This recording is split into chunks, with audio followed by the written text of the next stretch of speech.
êtes à l'écoute de Radio J, merci de votre fidélité. C'est un dossier qui pourrait bien devenir le premier sujet de discorde entre la nouvelle administration américaine et Israël.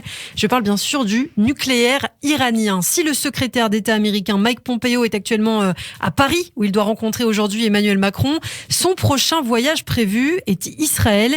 Il s'y rendra mercredi en effet pour discuter des nouvelles sanctions qui seront rapidement imposées à Téhéran.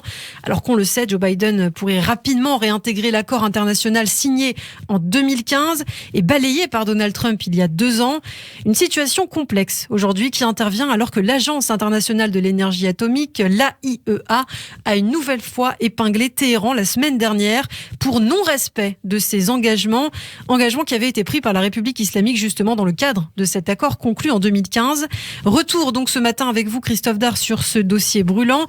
Et d'abord, revenons sur ce rapport de l'AIEA publié en fin de semaine dernière, un rapport qui comporte des zones d'ombre sur le programme nucléaire iranien. Oui, l'organisation onusienne rend un rapport annuel à l'Assemblée générale des Nations unies et à chaque fois que demandé par le Conseil de sécurité et donc effectivement exige des autorités iraniennes des éclaircissements. Elle juge en effet non crédibles techniquement les informations de Téhéran sur un site suspect déjà identifié par Israël à de nombreuses reprises. Il pourrait s'agir d'un entrepôt situé dans un district de Téhéran. L'agence réclame des explications complètes et rapides. En clair, selon le rapport, il y a des activités du matériel nucléaire qui ne sont pas sous le contrôle international. Et cela va dans le même sens que ce qu'a annoncé l'AIEA il y a quelques jours. L'Iran construit bel et bien une nouvelle usine souterraine d'assemblage de centrifugeuses. Tout à fait, un long processus selon l'organisation onusienne. Au milieu du mois dernier, un groupe d'opposants iraniens en exil a affirmé avoir identifié un nouveau site militaire secret près de Téhéran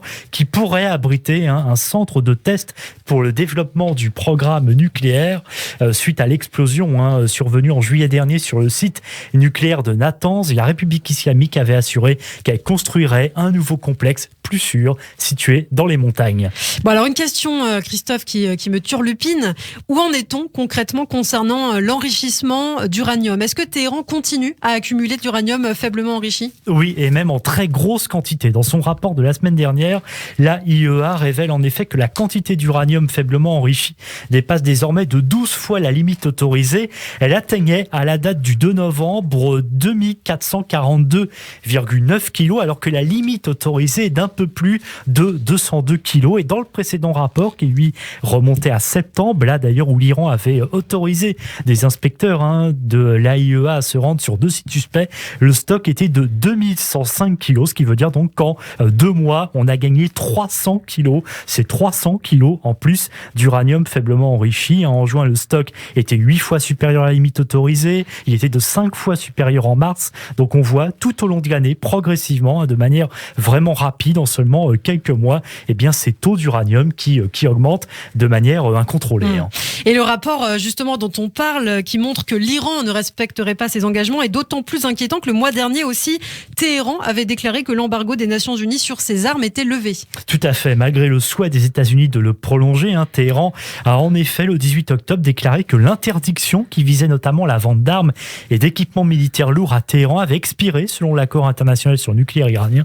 L'Iran s'en est félicité bien sûr, cherchant surtout à vendre des armes. C'est également une aubaine pour la Russie et la Chine qui disaient vouloir développer leur coopération militaire avec Téhéran une fois ces restrictions levées. Bon, c'est l'occasion aussi, Christophe, de faire un petit point historique avec vous. Depuis quand l'Iran, puisqu'il faut aussi le savoir, développe-t-il son programme nucléaire ? Oui, on a tendance effectivement un peu à l'oublier parce qu'on en parle beaucoup évidemment ces dernières années, avec une escalade progressive, notamment depuis les années 2000. Mais en fait, ce programme remonte aux années 50. À l'époque, le Shah d'Iran, Mohammad Pahlavi, avait l'accord des États-Unis. Il faut se rappeler que les États-Unis à l'époque étaient très proches de l'Iran et avaient soutenu un programme nucléaire en 1959 et créé le centre de recherche nucléaire de Téhéran. L'Iran s'engage alors à ne pas se doter de l'arme nucléaire. Le souverain iranien avait en effet pour objet de construire jusqu'à 23 centrales nucléaires pour l'an 2000 à travers le pays, avec l'aide des États-Unis pour fournir de l'électricité au pays. Donc il n'y avait rien à voir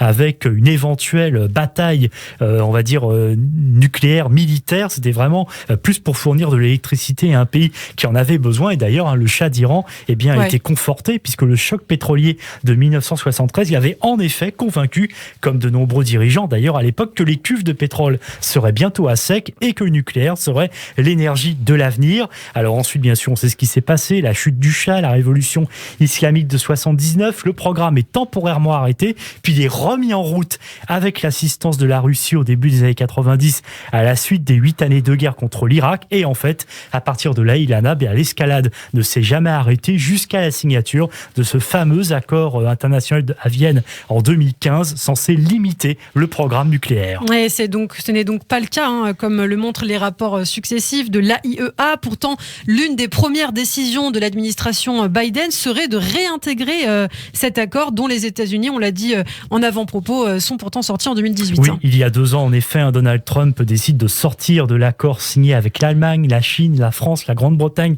et la Russie durant la présidence Obama. Selon Donald Trump, le texte n'offre pas de garantie suffisante pour empêcher Téhéran de se doter de la bombe atomique. Il impose donc de nouvelles sanctions à l'Iran, mais donc cela, effectivement, pourrait être de l'histoire ancienne, car selon, par exemple, l'ancien ambassadeur américain en Israël de 2001 à 2005, Daniel Kurtzer, Joe Biden a affirmé pendant la campagne présidentielle chercher une voie crédible pour retourner à la diplomatie, et donc cela pourrait se traduire dans ces accords avec Téhéran à réintégrer cet accord de 2015.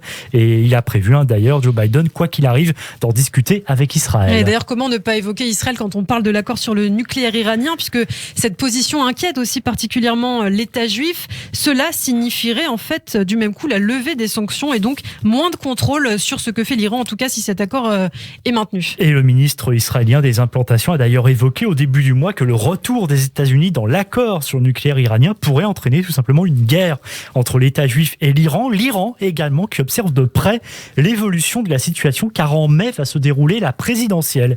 Hassan Rouhani devra laisser sa place et le camp modéré iranien, qui est évidemment favorable à un dialogue avec les États-Unis, regarde de près ce dossier, bien qu'évidemment il en a au moins de 5 mois. Ce sera compliqué, voire impossible de voir les États-Unis réintégrer l'accord de 2015. Oui, car Joe Biden ne pourra pas prendre cette décision avant son investiture prévue le 20 janvier. Et puis il faut préciser aussi que Donald Trump également a décidé d'ici là de prendre de nouvelles sanctions contre l'Iran en accord avec Israël et avec les États du Golfe. Et c'est justement ce que va annoncer le secrétaire d'État américain Mike Pompeo dans le cadre de sa tournée diplomatique. Vous l'avez dit, il est à Paris depuis samedi et ce lundi, il va rencontrer Emmanuel Macron. Et puis donc mercredi, il sera en Israël, où d'ailleurs une réunion trilatérale aura lieu à Jérusalem, puisque outre donc Benjamin Netanyahou, il y aura donc évidemment Mike Pompeo et un représentant du Bahreïn, pays avec lequel Israël a normalisé ses relations il y a de cela quelques semaines. Et puis ensuite, Mike Pompeo se rendra au Qatar, en Arabie Saoudite et aux Émirats Arabes Unis. Et selon des informations dévoilées ces derniers jours, Joe Biden effectivement ne pourra pas revenir sur ces sanctions. Du coup, il ne pourra pas revenir facilement dans l'accord de 2015.